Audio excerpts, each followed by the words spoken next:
She didn't feature in my thinking at all. Mr. Speaker, we went through this 2 weeks ago, going through the same question over and over again. Because someone needs to tell the Prime Minister that being patronising is not a substitute. Now, did our patronising and toxic Kemi Badenoch make a complete fool of herself again at PMQs this week? Now, everything got off to a good start with her first question, by showing sympathy to the Prime Minister, for having to share a room with the big orange man-child in the Oval Office and, trying to have a intelligent conversation with a spoilt, immature man-baby. But then it all went south when she asked this question. So turning to the details of the plan he set out yesterday. Over the weekend, I suggested to the Prime Minister that he cut the aid budget, and I'm pleased that he accepted my advice. Mr. Speaker, it's the fastest response. It's the fastest response I've ever had from the Prime Minister. However, he announced £13.4 billion in additional defence spending yesterday. This morning, his Defence Secretary said the uplift is only £6 billion, which is the correct figure. Prime Minister. I'm going to have to let the Leader of the Opposition down gently. She didn't feature in my thinking at all. I was so busy over the weekend I didn't even see her proposal. I think she's appointed herself, saviour of the Western civilization. It's a desperate search for relevance. But, Mr. Speaker, look, if you take the numbers for this financial year and then the numbers for the financial year 27-28, that's £13.4 billion increase. That is the largest sustained increase in defence spending since the Cold War, which will put us in a position to ensure the security and defence of our country and of Europe. Mr. Speaker, that wasn't very clear. How is it that the Defence Secretary says £6 billion and he says £13.4 billion? The IFS said today that the government is playing silly games with numbers. How does he find this difference in numbers? Prime Minister. Mr. Speaker, we went through this 2 weeks ago, going through the same question over and over again. So let me say it. If you take the financial year this year, and then you take the financial year for 2027-28, the difference between the two is £13.4 billion. That's the same answer. If you ask again, I'll give the same answer again. Now, after this nonsense, I always enjoy listening to James O'Brien and whoever has been the political voice on his show at this time. And this week it was Aggie Chambre, just to get a different point of view, I suppose. And what they had to say about this part of PMQs was very interesting. I think I know what's going on there. Go on. I mean, you were right to call it. I don't fully understand. I have an O level in maths and a very low AO statistics, which they made me sit because you're not allowed to give up maths until you're over 16. I then went to the London School of Economics, where I did philosophy. So I studied philosophy too. Yeah, so I'm not too embarrassed to tell you. I don't quite understand what the accusation being made about yesterday's announcement is in economic mathematical terms. I do know that if you go to the IFS rather than going to the Daily Mail or the Daily Telegraph to find out what the IFS has said, they've said, as a minor note to what is a major announcement, the Prime Minister followed in the last government's footsteps by announcing a misleadingly large figure. And then you try and work out why that figure of 13 billion has been used. And the answer is that's the figure you arrive at if you haven't increased defence spending between now and 2027. So if you go to the source, the IFS, rather than just coming on the radio and reading out what the Daily Mail have said about it, if the defence budget would have been otherwise frozen in cash terms, that's how you get to the 13 billion figure. The IFS Associate Director responsible for this story, which he didn't think was a story, which is why he used the phrase as a minor note to what is a major announcement, wrote, "This is, of course, dwarfed by the significance of today's announcement, but it is frustrating nonetheless." So the accusation is that he has used an implausible but technically accurate measure to come up with the figure of 13 billion by telling us what the number would be if defence spending didn't go up at all this year, next year or the year after. So it's not a very big deal. And that's what the IFS say. But Kemi Badenoch has been told or heard someone on the radio or read in the newspaper that it is a big deal.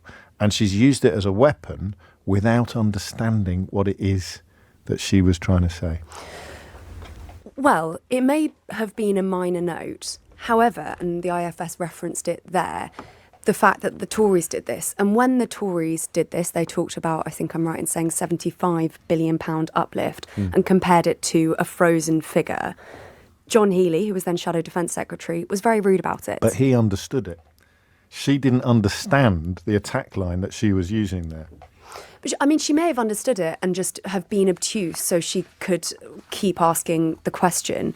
And it is a point of disagreement on basically a policy that they both agree on, which does make it difficult to talk about. But if you are, this is not for you, obviously, but if you are going to be using this is for Kemi Badenoch and client journalists, if you are going to be using what the Institute of Fiscal Studies say about something, the best place to go to find out what the Institute of Fiscal Studies says about something is the Institute of Fiscal Studies. So judging by what I heard, this nonsense is just basically a big fat non-story, a bit of a nothing burger, I suppose you could say.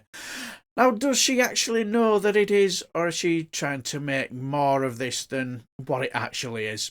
I don't know. But this, for me, is where this week's PMQs got really interesting.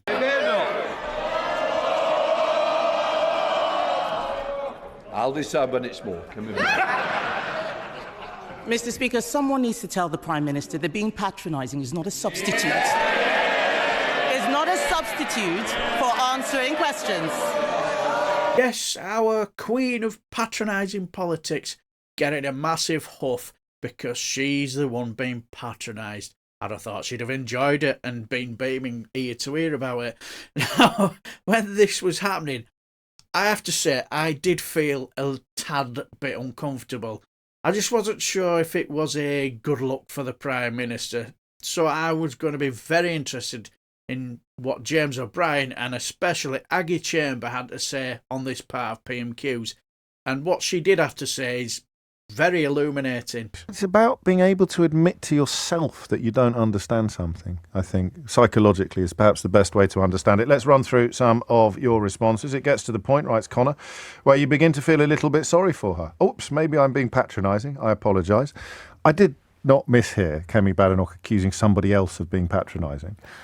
So I'm going to very, very respectfully slightly disagree with you here, James. She definitely said that. Yeah. No, I'm not disagreeing with that. Absolutely not.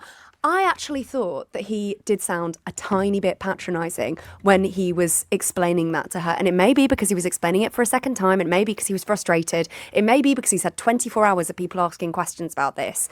When he wanted this to be a big win. Because he intended to be patronising. It may be because he intended to be but I slightly winced as I heard him say that. And it's not the first time I've heard the word patronising in reference to Prime Minister's questions.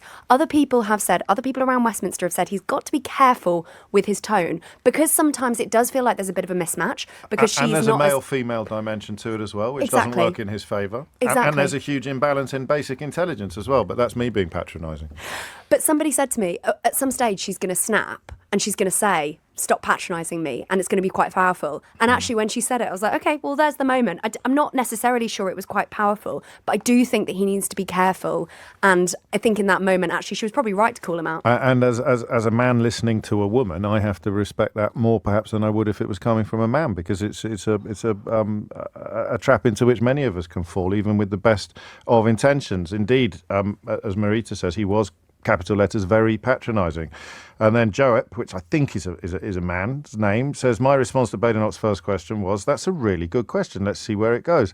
And then the second question came and I thought, and that was it for intelligent questions. John in Leeds says, one trick, Kemi isn't getting any better at this, is she? How can she stand there and go through this routine every week and not feel like a total? And then there's a word I haven't come across before, so it's either a typo or something I'm not going to repeat on the radio, just in case it's rude. I'm sure it isn't John in Leeds.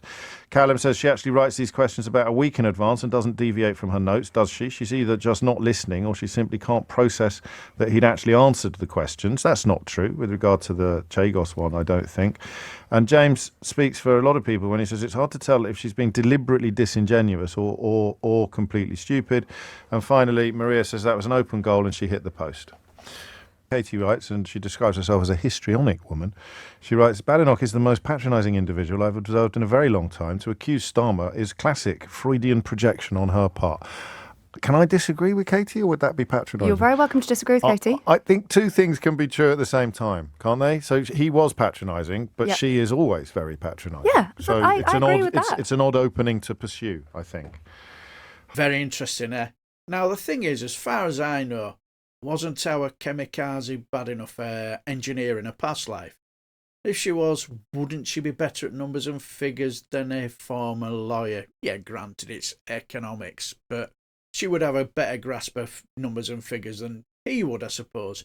So either she is a very shit engineer, or she's been very disingenuous, or it could be just as simple that she is just incredibly lazy and it could just be a mixture of all three. Who knows?